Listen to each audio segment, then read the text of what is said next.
Glitches, of course, are going to occur. So what would you describe as the funniest glitch you saw during the game's development?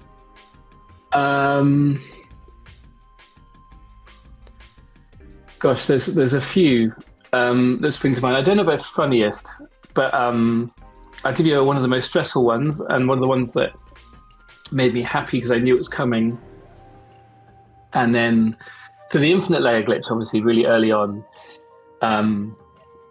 exploited the fact that originally LittleBigPlanet was like completely free in Z. Like you could literally run in and out like analog style. Like there were no layers. And then later on we added layers, but we had loads of layers. This is back to the creative constraints thing, right? And then later on we had like 3 layers, and I think we added thin layers after that. And so like so in terms of the code, it wasn't beautifully architected around the way that you see LittleBigPlanet like now. It was actually like a lot of it was not layer driven. So glitches like the infinite layer, deep levels and stuff were exploiting the fact that actually the game had these capabilities, and we'd added these constraints because we found them useful creatively for ourselves, and then ultimately it made the tools easier to use. So that was one of the ones that like, I guess we knew it was coming, but that was genuinely bugs being exploited, and it was really creative how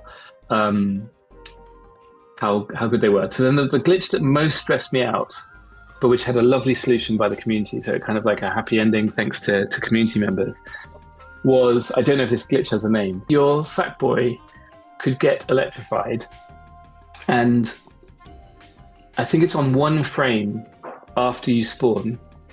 You could be, if someone was spamming the make electric thing, you could actually make the actual Sack Boy electric, which means that you'd then die immediately on the next frame. So basically a troll could invite you into their pod or into a level and basically be spamming their like make electric button just over where you spawn.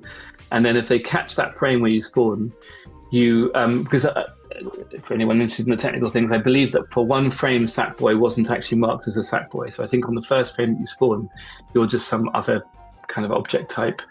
So then you could actually electrify it, and then you would instantly die. And the horrifying thing about this is that was then saved into your costume. So if you then went back to your pod, you would infinitely spawn and die in your pod, and you'd never be able to play the game, and until we patched it. However, some enterprising community member realized that they could use the same hack to unelectrify.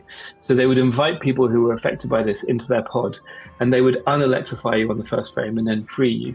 So there was this like little community service thing going on where basically if you got affected by this glitch, you could also be, just as there were black hats kind of murdering you, there were white hats who were curing you. And to use a hacker analogy, that was a very stressful glitch. And then I think I mean there were glitches to do more with like server stuff and crown stealing and all of that stuff. I mean, I found that stuff stressful as well, but it had less of it didn't even have a kind of redeeming story to it, so they're less interesting. They're just horrifying moments of my life that I don't really want to relive. But yeah.